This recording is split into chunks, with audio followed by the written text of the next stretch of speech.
Hello viewers, I doctor S B K Lal welcome you all in my YouTube channel. मेरे YouTube channel में आपका बहुत बहुत स्वागत है। अगर आप इस चैनल पर नए हैं तो चैनल को सब्सक्राइब कर लें।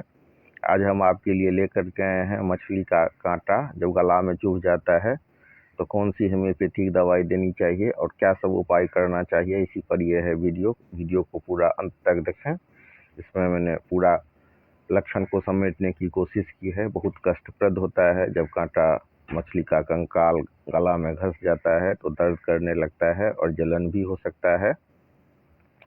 तो एक खास दवाई है सैलेसिया जो दिया जाता है। 200 पावर में एक खुराक दीजिए और इंतज़ार कीजिए आधा घंटा होते होते आपकी सारी तकलीफ सही हो जाएगी। लेकिन दिक्कत है कि सैलेसिया जो प्रेग्नेंट वुमेन हो उनको नहीं दिया जाता है, नहीं तो उसका साइड इफ़ेक्ट हो जाता है। तो सैलेसिया बहुत ही रिमार्केबल मेडिसिन है। वो निकालने का काम करती है, लेकिन मतलब जलन जैसा हो और दर्द अगर महसूस हो रहा हो तो एक दवाई है लीडम।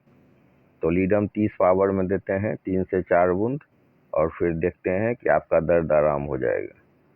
और अगर मतलब 1 दिन 2 दिन से ज़्यादा हो गया है और तकलीफ जारी है तो फिर लीडम 30 पावर में सुबह शाम देते हैं। और सबसे पहले एक खुराक सैलेसिया दे देते हैं और सैलेसिया देने के बाद लीडम को सुबह शाम देते हैं। और सैलेसिया देने के बाद 3 से 4 घंटा का अंतर रखते हैं, रुकते हैं, फिर देखते हैं फ़ायदा हुआ कि नहीं हुआ। नहीं होने पर लीडम को दोहराते हैं।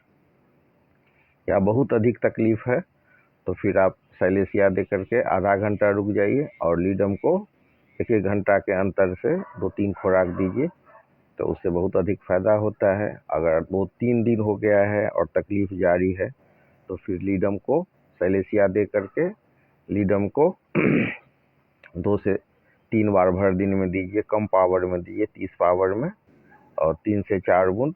तो सुबह दोपहर शाम 3 से 4 बूंद लीडम देने से बहुत अधिक फ़ायदा होता है और तकलीफ़ ठीक हो जाती है।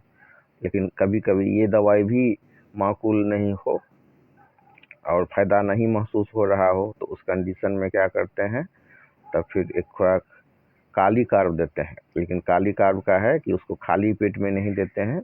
तो खाली पेट में नहीं देते हैं, कुछ नाश्ता करा करके आप काली कार्ब का 200 पावर में एक खुराक दीजिए।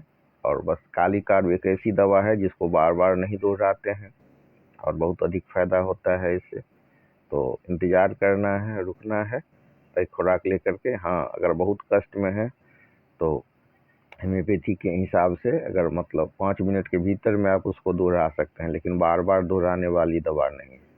तो ये बेस्ट मेडिसिन है, one of the best medicine kali carb. जब सैलेसिया और लीडम भी फेल हो जाए तो काली कार्ब देते हैं। और साथ ही जो सादा रोटी है उसको चबा करके निगलने का कोशिश करते हैं, गुड़ को लेकर के चूसते हैं, या केला खाते हैं, या फिर जो सादा चावल भी इसमें लेते हैं।